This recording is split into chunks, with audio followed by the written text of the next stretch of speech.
Inilah Radio Talk bersama Satgas Penanganan COVID-19. Pendengar, Kementerian Kesehatan menyebut gelombang 3 virus COVID-19 kemungkinan terjadi di Indonesia. Kendati masih belum diketahui secara pasti kapan akan terjadi. Karena banyak negara yang sudah mengalami gelombang 3 padahal cakupan vaksinasi tinggi. Tingkat protokol kesehatan sudah naik. Lalu seperti apa bahayanya lonjakan kasus COVID-19 pada gelombang ketiga? Kapan dan bagaimana itu terjadi? Kami akan bahas dalam Radio Talk pagi ini dengan tema pandemi COVID-19 belum tuntas, 3 hal yang bisa picu kenaikan kasus kembali. Bersama narasumber, juru bicara Satuan Tugas Penanganan COVID-19 Provinsi Sumatera Barat, Jasman Rizal.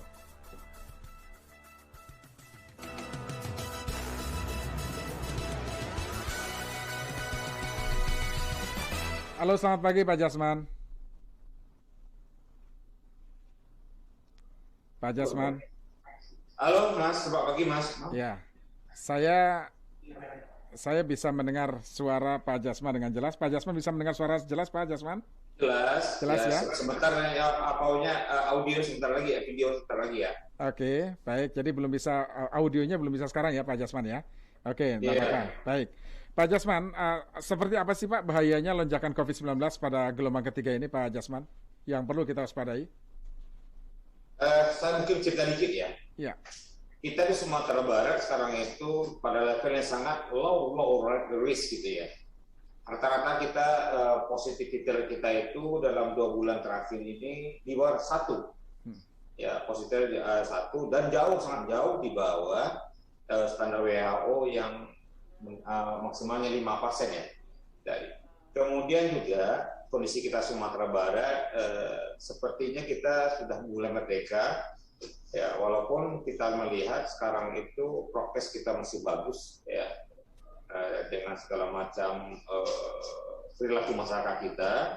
Tapi alhamdulillah contoh hari ini dari 3.000 intervisa cuma 2 orang yang positif. Dan testing kita juga tinggi ya. Jadi untuk mengatasi semuanya itu memang kuncinya cuma satu. Ya. Bagaimana kita melibatkan peserta masyarakat, apa itu institusi informal dalam melaksanakan protokol COVID. Ya. Kuncinya di sana. Jadi kita semua itu melibatkan, kalau ada di Sumatera Barat itu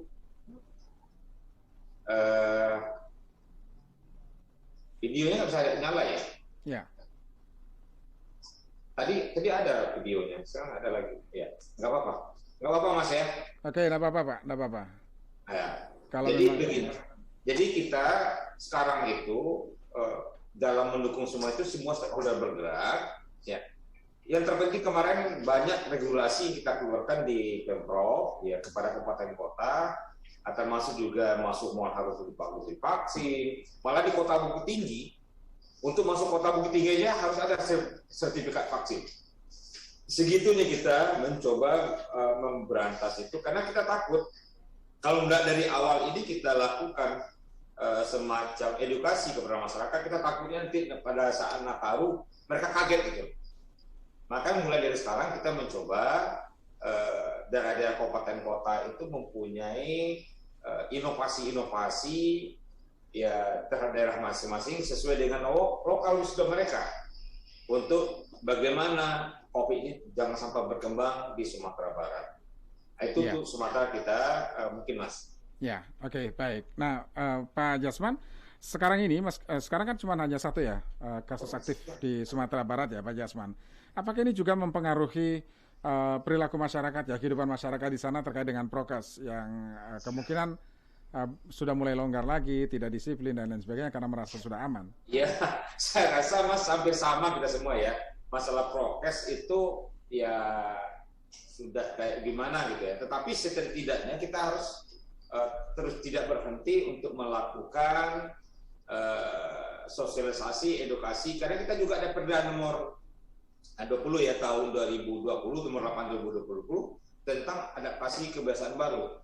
Nah di sana itu ada apa namanya sanksi-sanksi yang kita berikan, sanksi hukum. Nah kita tidak berhenti di sana.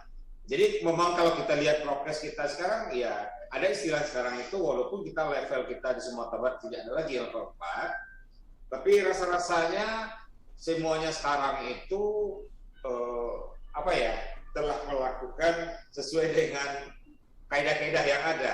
Walaupun kita masih melihat banyak juga masyarakat kita yang masih belum melaksanakan prokes dengan ketat. Ya, baik. Pak Jasman, apakah visualnya sudah bisa? Sini sudah mulai bisa ya Pak Jasman. Oke, ya sekarang sudah bisa. Karena memang ini kan juga akan disiarkan di seluruh kanal media sosial Radio Al-Sinta ya Pak Jasman ya. Oke, jadi kita lanjut Pak Jasman. Oke, dengan kondisi itu Pak, kapan dan bagaimana peluang itu akan terjadi Pak Jasman? Apa Mas? Iya, kapan dan bagaimana itu akan terjadi ya, COVID gelombang ketiga? Saya rasa Mas, soal gelombang-gelombang ini kita ya, kalau saya malah tidak setuju kita selalu menyebutkan di gelombang ketiga, gelombang keempat. Malah itu memberikan seakan-akan, ini jujur saja Mas, seakan-akan ini untuk gelombang itu udah direncanakan gitu. Kita harusnya sekarang itu tidak perlu disampaikan, tetapi kita tetap dengan prokes yang ketat.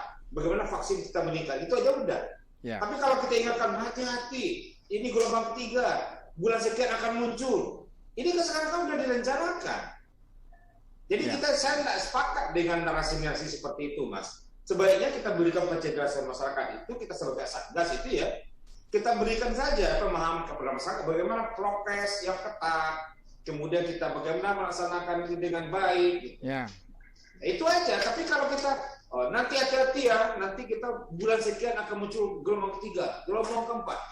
Iya mungkin saja akan terjadi, tapi apakah perlu kita sampaikan seperti itu? Ya. Karena itu malah itu akan menimbulkan pikiran-pikiran yang di masyarakat. Oh, sepertinya ini udah direncanakan katanya.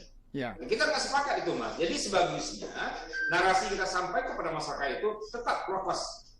Mari kita vaksin, gitu aja. Lebih bagus saya rasa. Gitu. Ya. Tapi alasan dari Satgas mengapa harus menyampaikan kembali bahaya gelombang ketiga ini supaya masyarakat waspada, Pak Jasman? Ya, kalau saya memang kita sebetulnya dengan kita menyampaikan kita tetap waspada tiap hari. Tiap hari kita udah waspada sebetulnya Mas. Tetapi yang penting sekarang bagaimana prokes itu kita laksanakan dengan sebaiknya. Nah, di sana fungsi pemerintah untuk mengawasi. Nah, makanya kita Pemprov Sumbar untuk mengawasi itu ada namanya Perda nomor 6 tahun 2020 itu. Iya. Jadi sekarang ini Mas, secara psikologis ya masyarakat itu udah capek Mas. Betul. Jadi kalau kita jejel terus dengan ketakutan itu saya nggak sepakat gitu. Ya. Kurang pas rasanya. Ya. Tetapi yang perlu kita panggil masyarakat itu bagaimana semua kita taat prokes. Saya rasa kalau udah kita taat prokes semua, mau apa segala macam nggak akan muncul. Gitu. Itu aja yang sepakat saya. Oke. Mungkin bagi diri saya ya. Iya. Baik, Pak Jasman kita sapa pendengar dulu Pak Jasman ya. Ada Pak Abdul Halim di Depok. Kami juga buka kesempatan untuk pendengar lain di 0215869000. Pak Halim, silakan Pak Halim. Ya, selamat pagi. Ini ya, Bapak narasumber, selamat pagi Pak reporternya ini. Ya, saya mudah-mudahan ini juga kita memang perlu saling mengingatkan ya. Memang ini COVID ini ya perlu diwaspadai. Tapi jangan lupa nih teman-teman pendengar El-Sinta bahwa nantinya mungkin ada pihak-pihak yang memanfaatkan ini yang selalu menakut-nakuti. Saya setuju dengan narasumber itu. Ya seolah-olah kok kita udah disekat-sekat gitu ya, sudah direncanakan gitu. Iya. Mungkin dari pihak-pihak yang memanfaatkan itu karena diakui atau tidak, COVID ini banyak yang memanfaatkannya Pak. Jadi di luaran di satu sisi ada yang memang betul-betul kena dampaknya, di satu sisi ada yang memang itu tadi mendulang rezeki dari ini tadi Pak. Iya. Yeah. Saya kira yang kalau wajar-wajar saja sih nggak masalah ya. Tapi itu tadi yang negatifnya itu tadi mentang-mentang ini dijadikan ladang ya keterusan gitu. Ini istilahnya mengingatkan saja gitu ya. Baik. Ya, terima kasih Pak. Terima kasih Pak Abdul Halim ya. Jadi sepakat nih dengan Pak Jasman. Jangan dibikin jadi masyarakat semakin khawatir gitu. Kira-kira begitu ya Pak Jasman ya. Iya, kita tahu ya COVID ini sangat berbahaya Mas. Kita sangat sepakat, kita paham. Tetapi karena ini secara psikologis masyarakat kita itu udah capek, udah jenuh ya.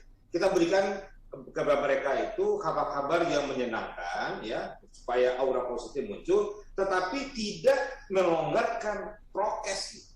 Itu penting, bagaimana kita mencapai vaksinasinya sebanyak-banyaknya, kemudian kita berikan motivasi kepada masyarakat untuk mereka tetap melaksanakan kegiatan sehari-hari dengan baik, tetapi jangan lupa, protokol kesehatannya harus ketat. Gitu aja udah selesai itu, Mas. Ya, kalau capaian vaksinasi bagaimana Pak di Sumatera Barat, Pak? Nah, kita akui, Sumatera Barat kita masih nomor 5 di bawah ya, sekarang itu karena itu tadi mungkin karena banyaknya berita-berita hoax ya yang beredar di tengah-tengah masyarakat kita. Karena kita ini sekarang juga berupaya berupaya semua mungkin. Ya, terutama kita lansia masih kurang. Karena lansia kita betul-betul sekarang kita genjot. Nah, hari ini semalam kita rapat dengan seluruh Forkopimda, kita bergerak terus. Kita terima kasih kepada TNI, Polri, kemudian juga Kabinda, juga semua stakeholder masyarakat, bagaimana kita lagi memperbanyak kegiatan. Dan rata-rata sekarang itu kita satu hari sudah sampai 10.000 Mas, ya, untuk dapat vaksinasi kita. Kita genjot terus. Pak Gubernur semalam sudah menegaskan semua stakeholder harus bergerak. Malah diperintahkan kepada seluruh pegawai-pegawai di provinsi supaya 1 minggu itu mereka pulang kampung, ya, ke masing-masing supaya dapat memberikan pencerahan, edukasi, sosialisasi kepada masyarakat supaya divaksin. Nah, memang kita akui kita Sumatera Barat, tapi kita telah bergerak Mas dari paling bawah. Dalam waktu 3 minggu kita sampai ke nomor 5 dari bawah. Cukup cepatlah pergerakan kita. Ya, artinya yang menjadi kendala sampai saat ini partisipasi masyarakat dalam vaksin belum maksimal karena berita-berita hoax yang masih mereka percaya, Pak Jasman. Ya, memang seperti itu. Itu makanya kita juga bergerak bersama-sama dengan semua stakeholder ya, yang terkait bagaimana berita-berita hoax ini juga dapat kita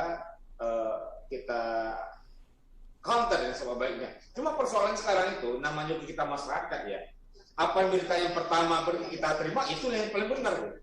Nah, kita memberikan edukasi seperti itu. Nah, kita Sinta ini termasuk yang luar biasa juga memberikan pencerahan kepada masyarakat. Dan mudah-mudahan nanti kita banyak sih sebetulnya media-media lain yang juga telah membantu kita. Nah, kita juga suka berharap ini semua stakeholder bergerak. Dan sesuai arahan Pak Gubernur semalam itu tanpa kecuali semua institusi angku-angku, nenek mama, alim ulama, cerdik, pandai, termasuk semuanya harus dilibatkan dalam hal ini. Ya, baik Pak Jasman, kita sapa pendengar selanjutnya ada Pak Theo di Surabaya. Pak Theo, silakan Pak Theo. Ya, selamat pagi. Pagi Pak Theo. Saya bereferensi pada yang komprehensif lah. Ya. Kita juga kudu ingat kemarin waktu terjadi wabah itu, yang seperti itu, wabahnya menggila kemarin. Siapa mau bisa bicara yang macam-macam? Semua ketakutan, cemas, pengen hanya mau mati saja. Jadi kita harus ingat itu. Tetapi juga kita juga pemerintah dalam hal ini harus bisa menjawab pikiran-pikiran yang ada di masyarakat, entah itu benar entah enggak, bahwa itu adalah suatu deviasi yang digunakan untuk kepentingan. Itu harus bisa dijawab dengan jelas dan dibuktikan. Ini nggak pernah ini dijawab. Mulai dari Bill Gates yang dituduh seperti itu, kemudian China, kemudian yang tingkat bawah agen-agen di Indonesia. Itu kalau nggak betul ya sudah selesai, jangan ditonjok munculkan lagi. Jadi kita berorientasi pada kepentingan yang lebih besar, bagaimana memerangi ini. Jangan bertarung hal-hal yang begitu, karena itu ada sesuatu. Saya tengarai, tidak semua itu benar itu, tidak semua itu mengantar kepada sesuatu yang konstruktif. Ada tujuan itu, sebetulnya bukan itu tujuannya. Tujuannya adalah mau melengsarkan, mau mengganti menteri. Politik begitu ya, maksudnya Pak. Jadi ada juga yang seperti itu. Jadi makanya itu dibetulkan yang tuntas gitu. Tapi pemerintah saya Halo Pak Theo.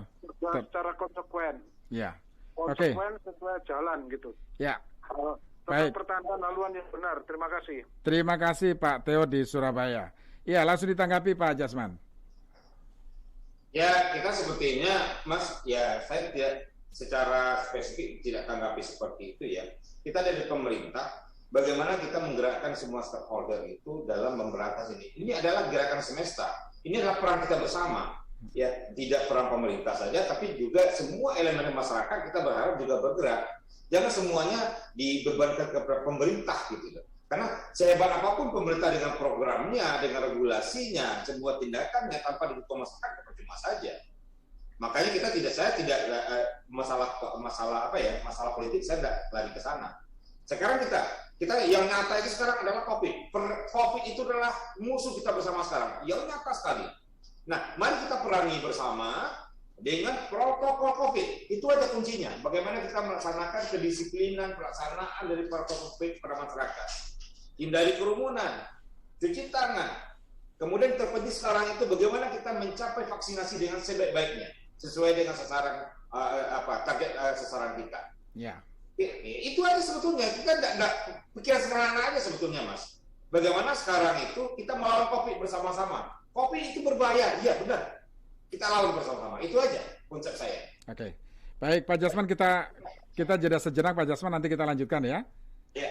Baik, pendengar, kami masih buka line telepon untuk Anda di 0215869000, SMS WhatsApp di 0811806543. Kami masih akan lanjutkan bersama juru bicara Satuan Tugas Penanganan COVID-19 Provinsi Sumatera Barat, Jasman Rizal.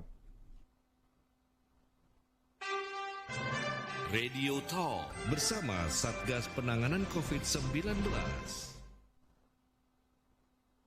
Mau mulai usaha, tapi belum nemu yang pas.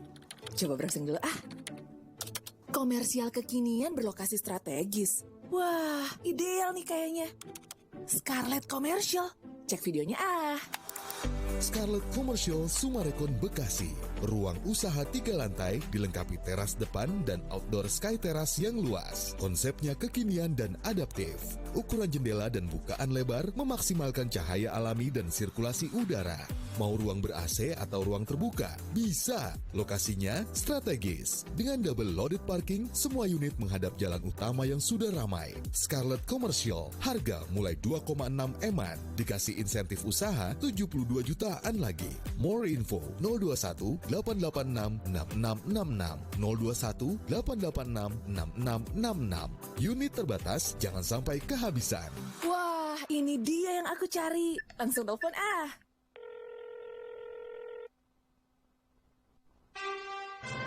Radio Talk bersama Satgas Penanganan COVID-19. Pandemi COVID-19 belum tuntas, 3 hal yang bisa picu kenaikan kasus kembali. Apa yang harus kita antisipasi? Masih kami bahas bersama juru bicara Satuan Tugas Penanganan COVID-19 Provinsi Sumatera Barat, Jasman Rizal. Kami masih buka line telepon untuk Anda di 0215869000, SMS WhatsApp di 0811806543. Pak Jasman, saya sampaikan beberapa tanggapan pendengar diantaranya dari Pak Yosi. Saya setuju dengan Pak Jasman ya, jangan membangun narasi akan ada gelombang dan menakuti rakyat. Yang penting tetap waspada dan menjaga protokol kesehatan secara konsisten. Ini yang jauh lebih penting. Kemudian Pak Supriyatin, COVID gelombang 3 belum terjadi sudah digembar-gemborkan akan naik. Bukannya berdoa COVID sudah pergi. Lepas masker, jangan cari keuntungan. Ya, nah jangan takabur juga. Berdoa supaya COVID pergi. Jangan berharap gelombang ketiga datang. Ini beberapa tanggapan pendengar. Pak Jasman silakan. Pak Jasman, halo. Mendengar suara saya, Pak? Nampaknya terputus ya, Pak Jasman ya. Saya tidak mendengar suara Pak Jasman. Halo? Oke. Ya, silakan Pak Jasman. Ya, jadi seperti yang saya sampaikan tadi, kita harus punya keyakinan bahwa COVID ini akan selesai. Ya, pertama itu dulu. Ada kita berikan motivasi kepada masyarakat. Tetapi syaratnya adalah kita harus taat protokol kesehatan dengan sebaik-baiknya. Kemudian menjaga kesehatan. Jangan lupa kita harus berserah diri kepada Tuhan Yang Maha Esa. Jadi kita menghindari, Mas, narasi-narasi yang membuat masyarakat kita ketakutan. Kita hindarilah masyarakat kita. Masyarakat kita udah capek, udah lelah. Bagus sekarang kita berikan motivasi lah ya. Yang sifat-sifat. Karena seperti yang saya sampaikan orang tua-tua juga. hati yang riang adalah obat. Jadi artinya apa? Kita bangun motivasi diri kepada masyarakat kita, tetapi kita harus yakinkan kepada mereka bahwasanya, di samping kita itu ada COVID yang selalu siap akan menyerang kita. Waspadanya bukan kita nanti ke depan, waspadanya setiap waktu, tiap saat. Nah, bagaimana untuk menghindari itu? Tetaplah kita beraktivitas seperti biasa, tetapi ingat, ada COVID di samping kita loh.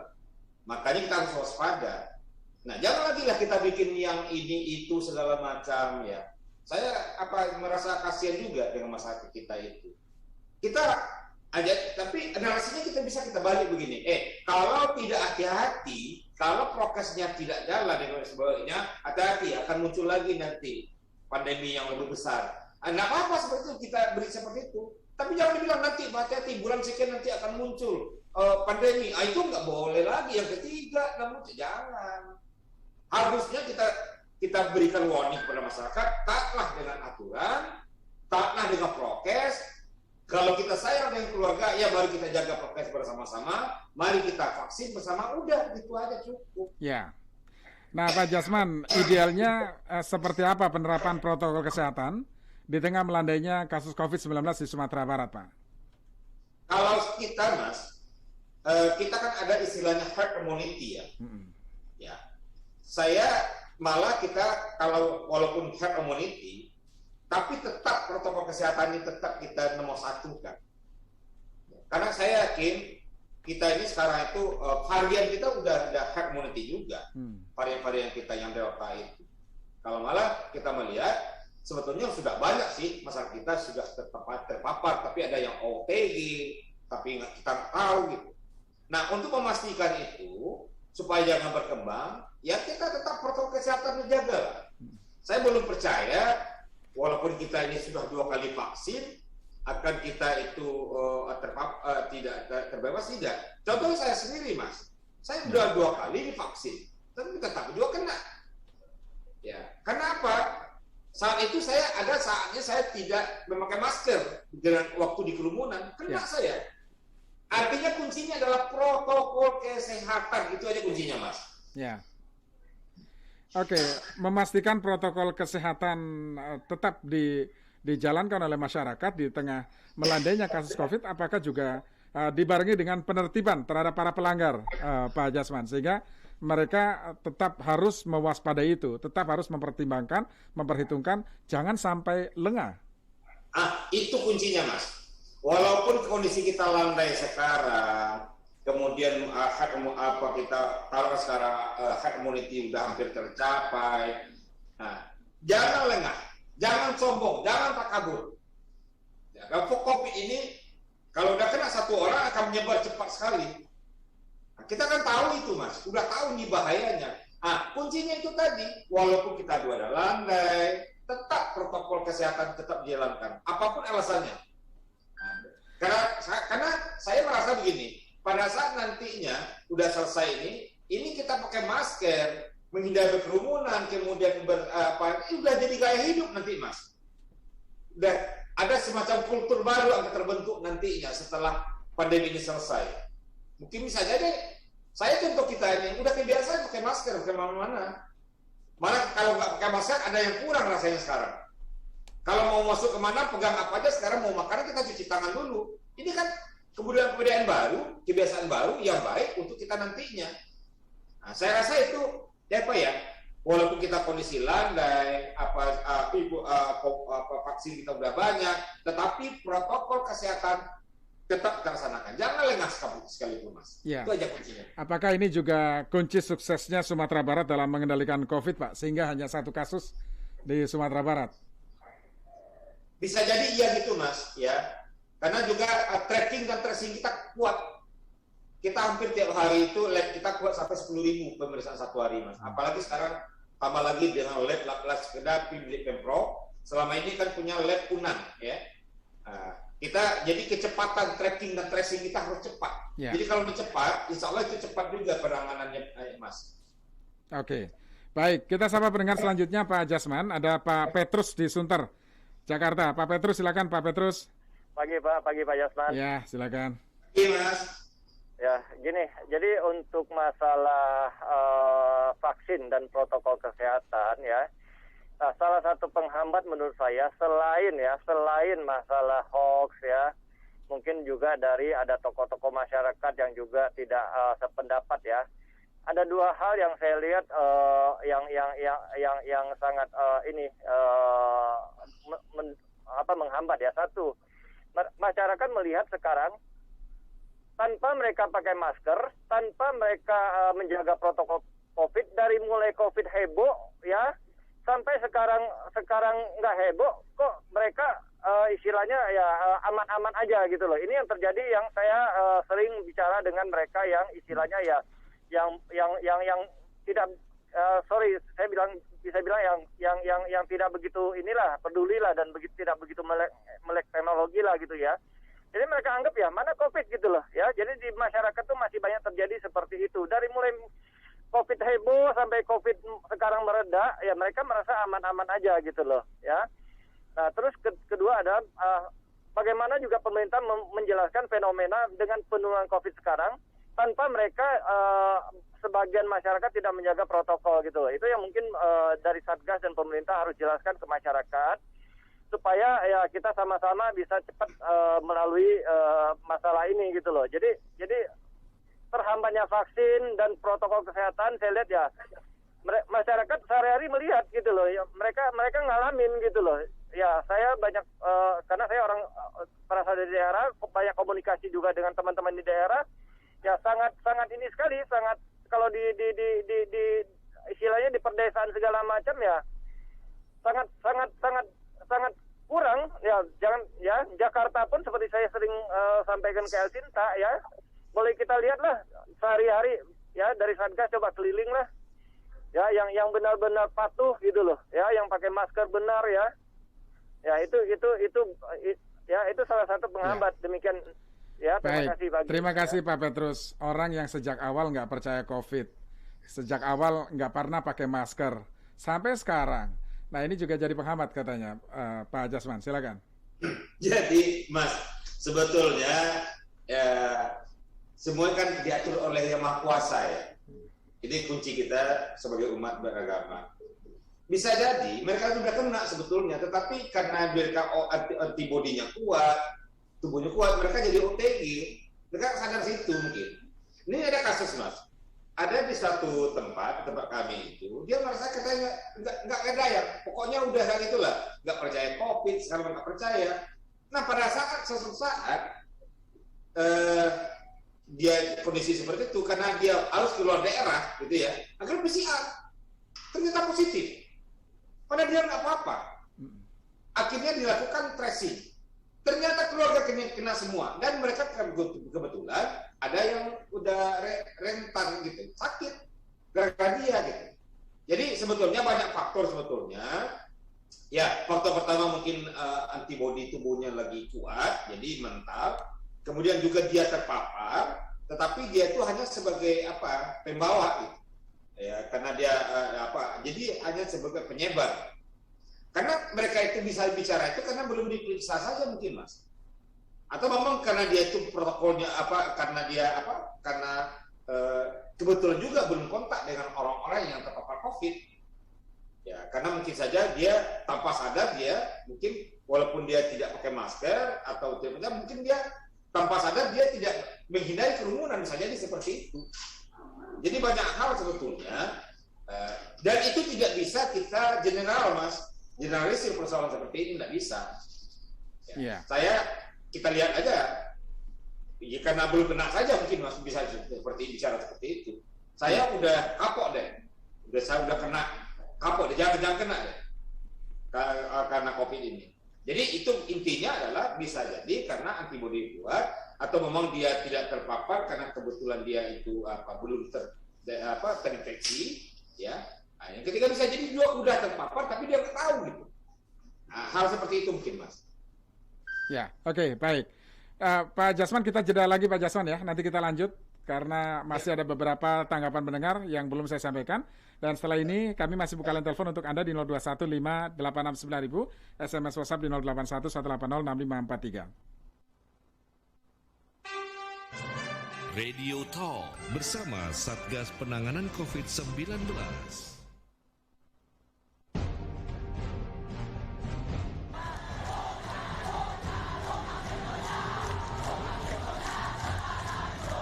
Penyidik Komisi Pemberantasan Korupsi menggeledah Panglima TNI Marskal Hadi Cahyanto mengingatkan, karena setiap peristiwa merupakan kepingan makna dan setiap pendapat memiliki sudut pandang berbeda. Kami sajikan program wawancara istimewa dengan ragam racikan berbeda.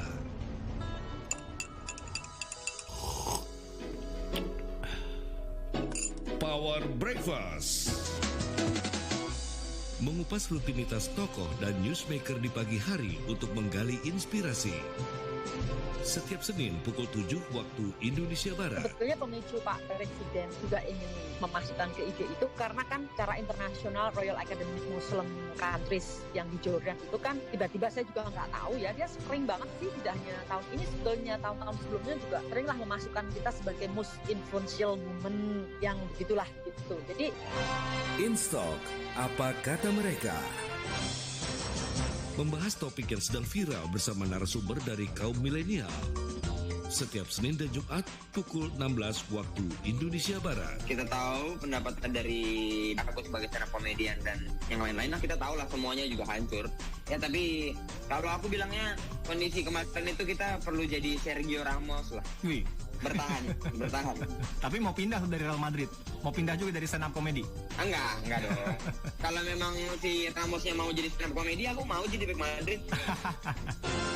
Talk Highlight. Mengulik opini dan informasi terkini bersama narasumber yang syarat kompetensi. Tayang setiap saat mulai Senin hingga Jumat. Tengah malam setelah sholat malam itu kita buka HP dan ada kiriman dari teman. Kita baca, kita lihat ya tentang ibu itu. Saya sendiri yang ada dalam TikTok itu masih menangis juga. Dalam pertanyaan pribadi saya kok sampai seperti ini. Terus akhirnya saya kembalikan kepada Allah SWT. Terima kasih ya Allah. Mudah-mudahan ilmu yang kau titipkan untuk kami bisa manfaat untuk umat yang sedikit atau yang banyak. Semuanya dapat Anda nikmati secara live dan interaktif hanya di jaringan radio dan media sosial El Shinta. Radio Talk bersama Satgas Penanganan COVID-19. Pendengar, kami lanjutkan wawancara kami bersama juru bicara Satuan Tugas Penanganan COVID-19 Provinsi Sumatera Barat, Jasman Rizal, masih terkait dengan warning ya yang disampaikan Kementerian Kesehatan yang menyebut gelombang 3 virus COVID-19 kemungkinan akan terjadi di Indonesia, kendati masih belum diketahui secara pasti kapan akan terjadi. Ya, beberapa indikasi diantaranya adalah soal mulai tidak ketatnya lagi protokol kesehatan yang terjadi di tengah masyarakat. Pak Rizal, kita lanjutkan Pak Jasman ya. Ya, silakan. Oke. Nah, ini ada beberapa tanggapan. Semuanya mendukung ya. Mendukung apa yang disampaikan Pak Jasman bahwa masyarakat kita itu tidak usah ditakut-takutin dengan gelombang ketiga, tetapi yang terpenting adalah bagaimana mengedukasi masyarakat, berbagai cara dilakukan supaya masyarakat tetap patuh terhadap protokol kesehatan, Pak Jasman. Ya. Ya, itu beberapa masukan ya yang disampaikan oleh para pendengar. Kemudian Bu Sri Tati misalnya, yang penting kita harus percaya bahwa COVID itu ada. Ini yang penting, kita harus percaya COVID itu ada, karena dengan begitu kita akan lebih waspada. Silakan Pak Jasman. Ya, seperti yang saya sampaikan tadi, ya bahwasanya COVID itu ada, ya berbahaya sangat. Tetapi bagaimana kita menghindari? Kita sekarang itu kan ada istilah dulu namanya new normal ya. Artinya apa? Kita harus beradaptasi dengan kondisi yang baru itu. Ada namanya dulu dengan adaptasi kebiasaan baru. Ya. Karena virus COVID ini sampai kapanpun tidak akan pernah habis ya, karena udah ada seperti flu ya. Nah, untuk menghindari, untuk supaya kita nyaman ya, karena ini adalah persoalan yang tidak mungkin kita hindari lagi seumur hidup kita. Ya, mari kita bersahabat dengan COVID. Bersahabatnya bagaimana? Ya, kita harus divaksin, kita harus berprokes supaya mereka jangan masuk sama kita. Ya, intinya adalah fungsi kita dari pemerintah selalu mengawasi masyarakat, mengingatkan, mengedukasi. Makanya kita di Sumatera Barat ada namanya Perda adaptasi kebiasaan baru itu.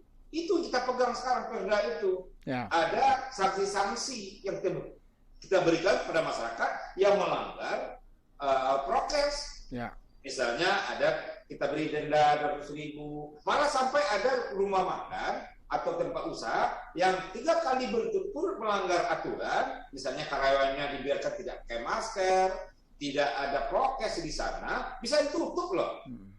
Nah itu, jadi seperti itulah mungkin. Makanya kita sampai sekarang Sumatera Barat itu termasuk yang terbaik di dalam perkembangan COVID-nya. Sangat rendah.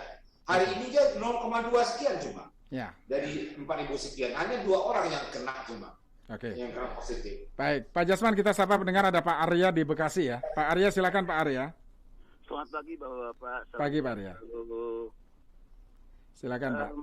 Saya coba untuk memberikan perspektif yang berbeda mengenai situasi COVID sekarang ini. Ya.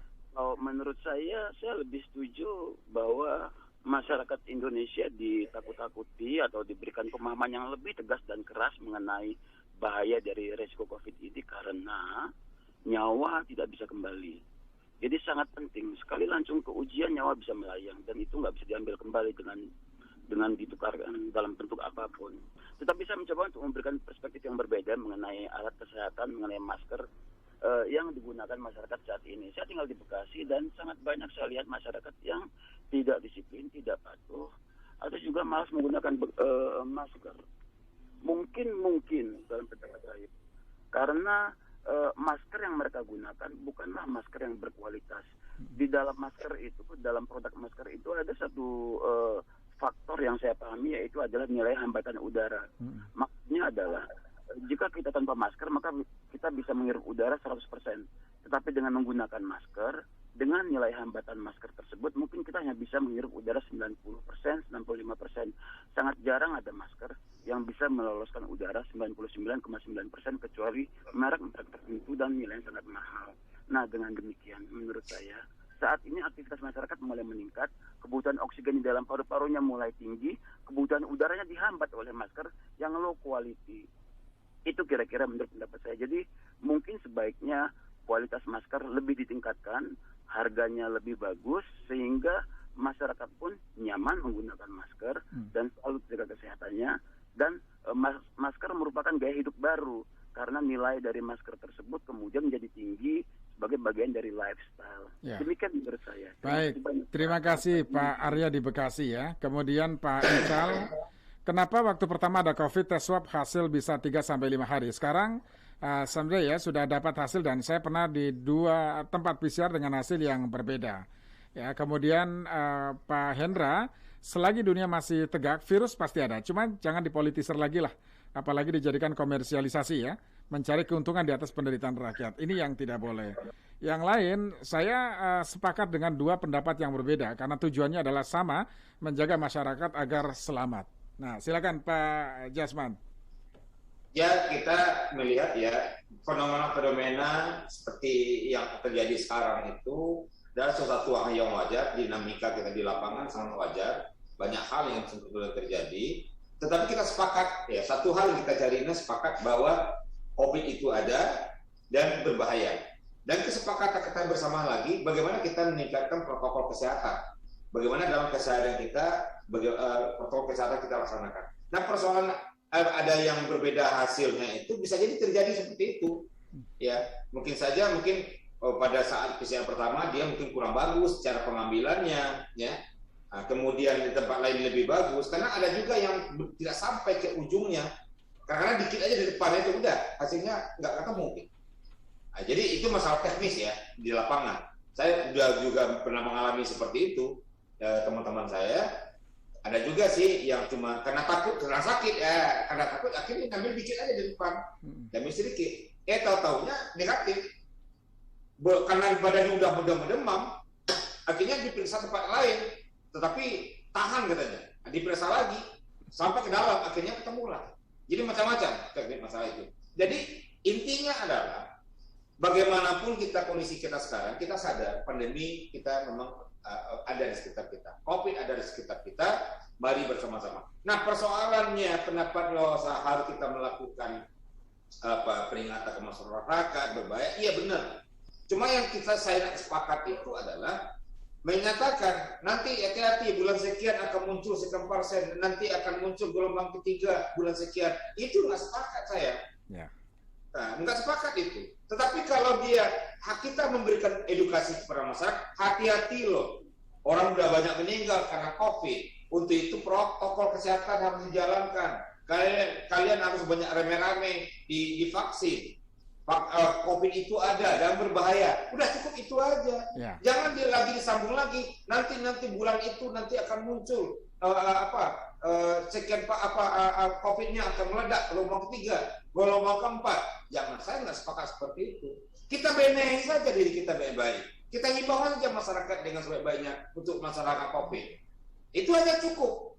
Nah, kita himbau masyarakat nanti pada Nataru misalnya. Kalau bisa kita lebih banyak di rumah. Kalau perlu betul keluar rumah, pasang masker, hindari kerumunan, cuci tangan, udah gitu aja. Jadi jangan takut lagi gelombang ketiga gitu. Ya, oke. Ada Pak Himsar di Bandung, Pak Jasman kita sapa ya. Pak Himsar, silakan Pak Himsar. Ya, selamat siang. Silakan Pak Himsar. Saya tadi dengar tadi ada yang dari WA bahwa janganlah dikomersialisasi. Nah ini penting sekali penekanan ini. Maksud saya begini, kenapa kok PCR begitu cepatnya bisa ini? Kan pasti ada harga dasar, harga bakunya berapa sih untuk PCR. Jangan segala sesuatunya dibebankan ke masyarakat. Kita bukan negara kapitalis. Karena kesehatan ini kan merupakan kebutuhan dasar keluarga kita semua. Jadi jangan sampai ini jadikan diambil kesempatan seperti itu. Seperti juga masker, pada waktu awal-awalnya bisa melejit sedemikian rupa. Nah ini kan keterlaluan menurut saya. Nah disinilah perlunya negara itu hadir di sini untuk mengintervensi itu. Jadi kalau memang PCR itu tidak diperlukan lagi, cukup antigen, ya jangan juga dibuatkan itu. Mungkin bahan baku udah terlanjur dibeli. Jangan kita terlalu perhatikan juga pengusaha-pengusaha kesehatan dengan kesempatan yang nggak benar. Terima kasih. Terima kasih Pak Himsar. Langsung ditanggapi Pak Jasman. Ya kalau saya masalah itu saya bisa tidak komen saya Pak.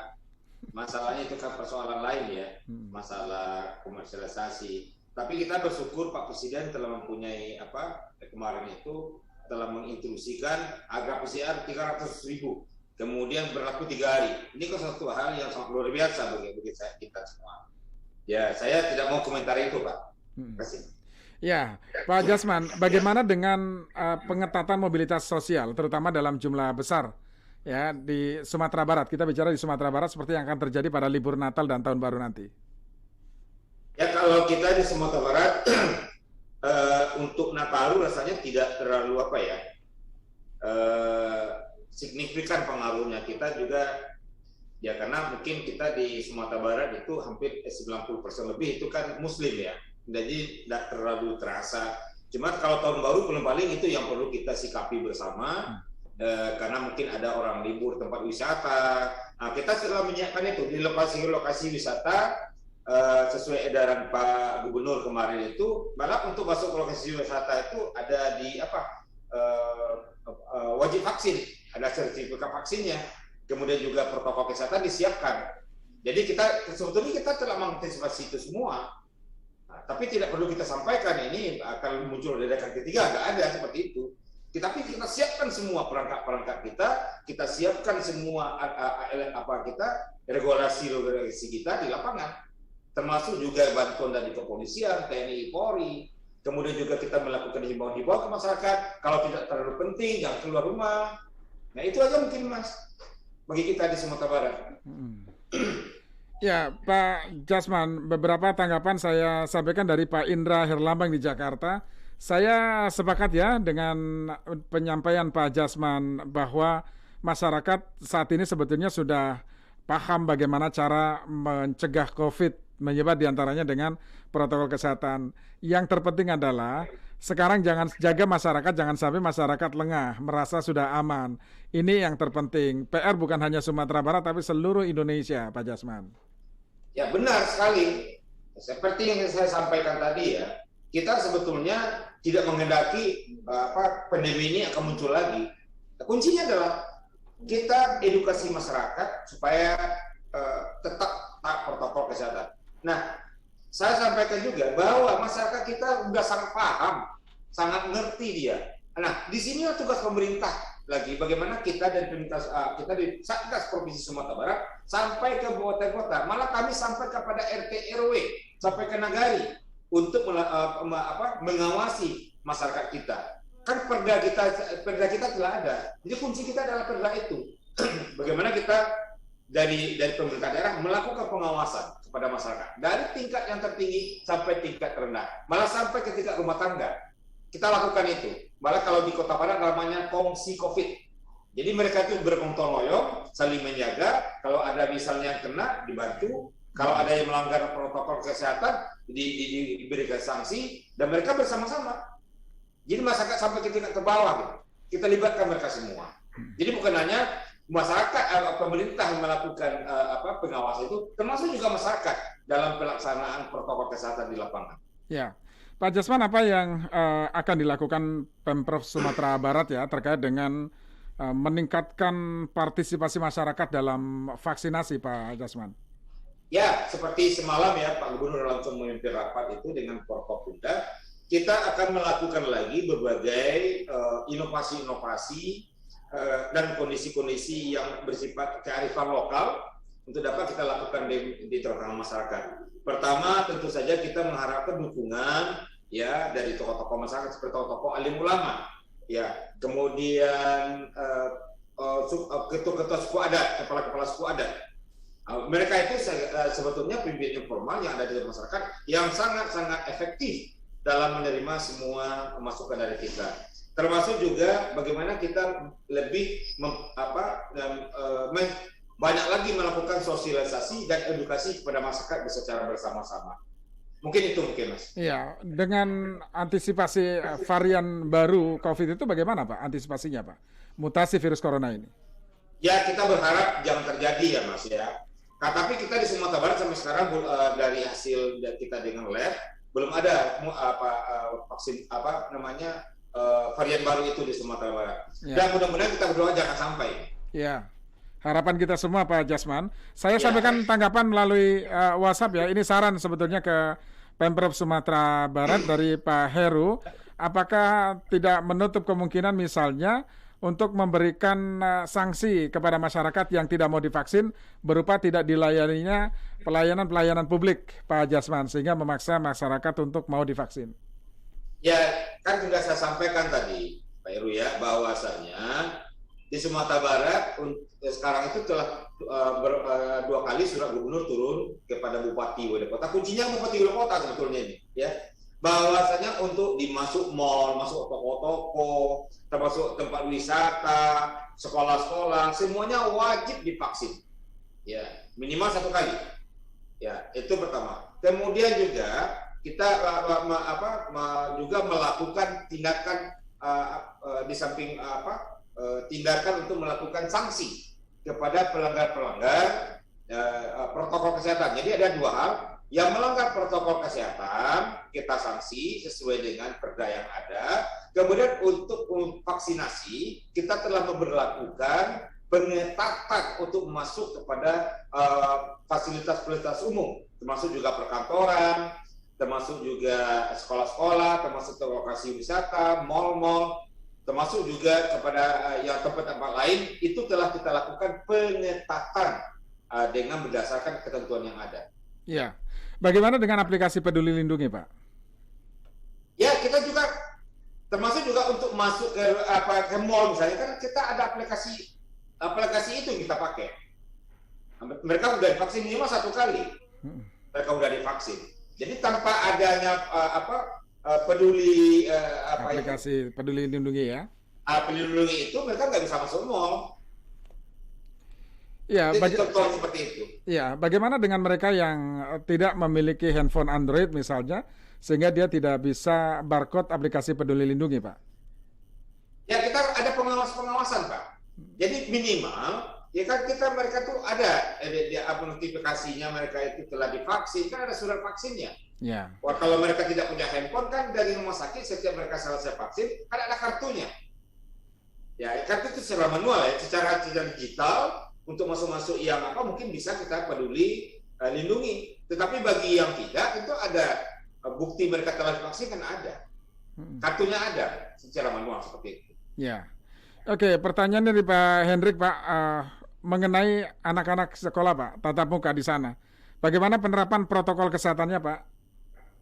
Jadi kita kan Sumatera Barat kan kita juga taat dengan aturan levelisasi ya. Sumatera Barat kan udah level 2. Kemudian kota yang baru satu-satunya yang level 3 itu Kota Padang. Kita ikuti aturan aja. Misalnya kalau mereka itu level 3 artinya kan 50% ya untuk sekolahnya. Kemudian protokol kesehatannya juga. Kemudian guru-gurunya sebelum dia ngajar itu tatap muka kan sekian jam cuma. Itu kalau maju divaksin. Nah, dan mereka harus bebas COVID dulu. Jadi sebetulnya telah kita lakukan baik preventif ya, semuanya kita sudah lakukan di Sumatera Barat. Makanya sekarang itu Sumatera Barat itu sangat low risk gitu. Ya, tiap hari itu malah kita di bawah 1 terus. Ya, paling tentu hari ini cuma dua orang, paling cuma 5 orang. Ya, memang kalau ada kluster itu segera kita lakukan tindakan-tindakan. Kalau tatap mukanya secara full atau setengah, Pak? Juga pengaturan tatap muka ya, pembelajaran tatap mukanya? Iya, tatap mukanya itu tentu tidak penuh seperti misalnya contoh anak saya sekolah ya, cuma dalam 1 minggu cuma 2 kali dia sekolah. Nah, nanti jadi mix bergabung, ada yang sebagian yang wajib dilakukan di sekolah, ada juga yang masih tetap melakukan daring. Campur-campur. Ya. Kalau sekarang yang masih dalam penanganan petugas medis, Pak, di rumah sakit karena COVID, jumlahnya berapa banyak, Pak? Atau jangan-jangan juga sudah tidak ada lagi kasus COVID? Kita ceritakan, Mas. Tempat isolasi kita udah 2 bulan kosong, dan tutup. Rumah sakit kita malah tempat tidur kita sangat kekurangan. Dan kita berharap nggak ada lagi yang diisi. Gitu. Nah, hari ini cuma yang dirawat itu sebentar, Mas. Saya lihat dulu data saya ya. Iya. Yang dirawat itu sebentar. Ya. Mereka kondisi yang dirawat itu cuma 47 orang masih Sumatera Barat. 47 orang di Sumatera Barat. Sumatera Barat. Sumatera Barat. Di tempat rumah sakit ya, di 47 orang. Nah, kesembuhan kita sudah 98%. Ya. Kondisi mereka bagaimana, Pak, yang saat ini dirawat? Rasanya sekarang insya Allah mereka hampir sembuh semua. Oke. Ya, contohnya udah 2 minggu ini masih nggak ada kasus yang meninggal dunia, nggak ada. Ya. Pak Jasman, apakah mereka yang terpapar COVID kemudian kondisinya cepat pulih? Karena sebelumnya mereka juga sudah divaksin terlebih dahulu, Pak Jasman. Nah, ini dia. Ada 2 kasus. Ada yang belum divaksin, ada yang divaksin. Rata-rata yang telah divaksin itu mereka tidak ada dirawat. Biasanya mereka itu dalam kasus ringan dan sedang saja. Yang dirawat itu kan kasus yang yang berat, kemudian yang yang kronis. Yang dirawat itu kan 2 itu. Yang kalau sedang ringan enggak. Dan rata-rata yang masuk yang berat itu atau yang dirawat gawat itu adalah orang-orang yang belum divaksin. Yang divaksin biasanya ringan. Contohnya saya sudah 2 kali divaksin, kena ya 2 hari cuma demamnya. Habis itu saya santai-santai aja lagi, nggak ada merasa apa-apa. Ya. Jadi inilah pentingnya vaksinasi harus dilakukan ya, Pak Jasman. Nah, kita harus sadar bahwa kita tidak akan virus COVID itu tidak akan pernah, mungkin sampai kapan pun nggak pernah habis lagi. Sama dengan virus flu sekarang, ya. Tetapi untuk itu kita minta masyarakat bagaimana supaya herd immunity muncul. Jadi kalau nanti suatu saat akan muncul ini, Mas, oh kamu kena COVID ya, udah biasa aja lagi. Oh kamu batuk ya, udah biasa aja. Nah, yang penting bagaimana kita menciptakan herd immunity. Nah, herd immunity itu ya kita harus divaksin. Kemudian juga protokol kesehatannya harus dijaga. Ya, jadi berdampingan dengan COVID dengan cara divaksin mencapai herd immunity tadi ya, Pak Jasman ya. Iya. Jadi sekarang PR Sumatera Barat adalah memperluas cakupan vaksinasi ya, Pak Jasman. Ya. Dan sekarang itu kita minta doa kepada masyarakat supaya kita bukan hanya Sumatera Barat ya, bagaimana kalau kita udah divaksin secara nasional udah banyak, ya alhamdulillah kita semua bisa merdeka. Tapi walaupun merdeka, besok itu pandemi udah habis, saya yakin akan muncul kebudayaan baru. Kebudayaan baru bisa cuci tangan, kemana-mana di tempat ramai pakai masker. Jadi ini dalam jangka panjangnya akan menunjukkan the new culture gitu. Oke, baik. Pak Jasman, terima kasih sudah bersama kami. Sangat mengedukasi sekali. Salam sehat selalu Pak Jasman. Pendengar, demikian tadi juru bicara Satuan Tugas Penanganan COVID-19 Provinsi Sumatera Barat, Jasman Rizal.